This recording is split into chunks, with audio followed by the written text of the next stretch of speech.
आणि आता बातम्या पाहूयात सविस्तर। अत्यंत दुर्दैवी घटना मोशीमध्ये घडली आहे। पिंपरी चिंचवडमध्ये गेल्या 70 तासापासून रेस्क्यू ऑपरेशन केलं जात आहे। अजूनही 8 ते 10 जण अडकलेले आहेत। त्या ढिगाऱ्याखाली 3 मजली इमारत कोसळली आणि आता याच ठिकाणी नातेवाईकांचा प्रचंड गोंधळ पाहायला मिळतोय। ढिगाऱ्याखाली अडकलेल्यांच्या नातेवाईकांचा गोंधळ सुरू झाल्याचं पाहायला मिळतंय।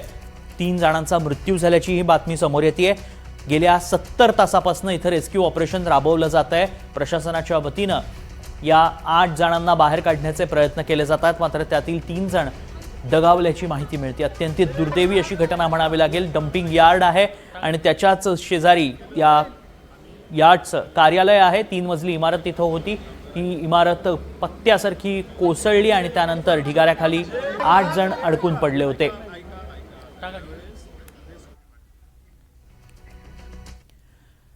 दरम्यान मोशीच्या दुर्घटनेमध्ये एक हृदय पिळवटून टाकणारी बातमी समोर आली आहे। ढिगाऱ्याखाली अडकलेला 33 वर्षीय अक्षय सावंत याचं लग्न होऊन अवघे 2 महिने झाले होते। गेल्या 4 दिवसापासून त्याच्या आईनं पाण्याचा एक थेंबही घेतलेला नाही। आई आणि पत्नी दोघीही अक्षयच्या सुटकेसाठी डोळ्यात पाणी घेऊन वाट पाहतायत। त्यांच्याशी संवाद साधलाय, पाहूयात। पिंपरी चिंचवडमधील मोशीतील जो कचरा डेपो आहे या ठिकाणी जो दुर्घटना झाली होती, या दुर्घटनेला 4 दिवस झालेला आहे आणि या 8 जण अडकलेले आहेत। त्यापैकी अक्षय सावंत नावाचा एक तरुण देखील अडकलेला आहे। त्या तरुणाची आई आणि पत्नी माझ्यासोबत आहे। आत्ता नेते या ठिकाणी आले होते, महापौर आले होते, उपमहापौर आले होते आणि आमदार अमित गोरखे देखील आले होते। त्यांच्याशी यांची काही चर्चा झालेली आहे। मात्र त्या आई सांगतायत की 4 दिवसापासून त्या पाणी पण नाही प्यायलेल्या। आई, खरं तर बचाव कार्य सुरू आहे। देवाच्या कृपेने सगळे व्यवस्थित बाहेर येतील, पण तुम्ही 4 दिवसापासून पाणी प्यायलेलं नाहीत असं सांगताय। नाही प्यायली, त्यांना विचारा। पाणीची अवस्था काय ना आम्हाला माहिती आहे। कालचा दिवस आमचं पूर्ण मरणासारखं घर होतं। आमचं सगळे रिलेटिव्ह आम्ही बुधवारपासून तिथे आहे। हिला कसं कंट्रोल करायचं आता आम्ही, ते आम्हाला नाही समजत आहे। आम्ही स्पीचलेस आहे। तर त्यांनी काय केलं असतं? किती वय आहे दादाचं काय? 33 आणि ही बायको आहे त्याची 33 वय आहे त्याचं। आणि किती वर्षापासून काम इथं करत होता काय? आता 1च महिना झालेला हो कामाला लागलेला इथे। 1च महिना झालेला। आणि या पत्नी त्यांच्या पत्नी आहे त्याची। आता तुम्ही पाणी प्यायलेलं नाही, तुम्ही तुमच्या देखील प्रकृतीची काळजी घेतली पाहिजे। देवाच्या कृपेने माझा सगळं मुलगा सुखरूप यायला पाहिजे, हेच आमची देवाजवळ प्रार्थना आहे। आणि यांनी कामं पटापट करायला पाहिजे। तर हेच मी बोलते, कामं करत नाहीत असा आरोप आहे तुमचा पटापट। आरोप म्हणजे त्यांनी कामं 2-3 दिवस स्लोच कामं केली। हे जर कार्यकर्त्यांची मुलं असती तर त्यांनी स्लो कामं केली असती, पटापट लगेच कामं चालू केली असती। हे गरीब आहेत ना, गरिबांना कोण विचारणार?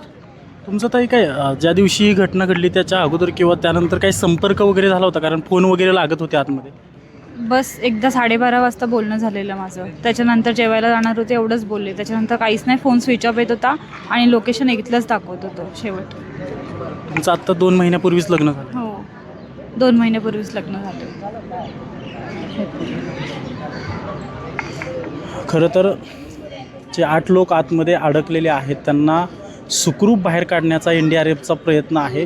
गेल्या 4 दिवसांपासून ही सगळी बचाव कार्याची जी प्रक्रिया आहे ती सुरू आहे। मात्र नातेवाईकांची अवस्था जर आपण पाहिली तर ज्या अक्षय सावंतच्या आई आहेत त्यांनी गेल्या 4 दिवसापासून पाणी प्यायलेलं नाही आहे, तर त्यांची पत्नी देखील या ठिकाणी बसून आहे आणि अवघ्या 2 महिन्यांपूर्वी यांचं लग्न झालं आहे असं देखील ते सांगतात। त्यामुळे हे सगळे सुखरूप बाहेर निघावेत अशी सगळ्यांची सध्या अपेक्षा आहे। कॅमेरा पर्सन निकेतन मानेसह अजिंक्य धायगुडे, NDTV मराठी, मोशी, पिंपरी चिंचवड। तर ह्याच पिंपरी चिंचवडच्या मोशीतील इमारत दुर्घटनेप्रकरणी ढिगाऱ्याखाली अडकलेल्या 3घांचा मृत्यू झालाय। आमदार अमित गोरखे यांनी ही माहिती दिली आहे। 8 जण या ढिगाऱ्याखाली अडकल्याची माहिती मिळत होती, त्यातील 3घांचा मृत्यू झाल्याची बातमी आमदार अमित गोरखे यांनी दिली आहे। गेल्या 70 तासापासून इथे बचाव कार्य सुरू आहे आणि तरी शर्थीचे प्रयत्न केले जात आहेत। कचऱ्याचा मोठा ढिगारा इथं अडकलेला आहे आणि त्याला बाजूला करून हे बचाव कार्य राबवण्यात येत आहे। या इमारतीला कोणतीही सुरक्षा भिंत नव्हती, त्यामुळे सगळा कचऱ्याचा ढिगारा या बिल्डिंगच्या वर कोसळला आणि त्यामुळे ही बिल्डिंग पडल्याचं सांगण्यात आलंय. यातच 3 जण दगावले. आमदार साहेब, आयुक्तांना बोलवण्याची मागणी नातेवाईक करत होते, काय झालं नेमकं?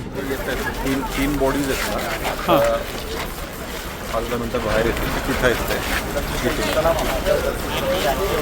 5-10 मिनिटात येतील, आत्ता तिकडे आहेत. पुढची बातमी. मोशीतील वेस्ट टू एनर्जी प्रकल्प दुर्घटनेबाबत एक धक्कादायक खुलासा समोर आला.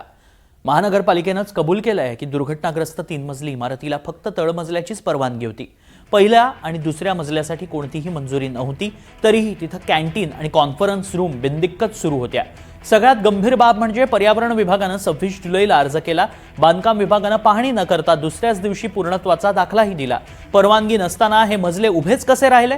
कामगारांना आत काम करण्याची परवानगीच दिली कोणी? याची आता चौकशी होणं गरजेचं आहे.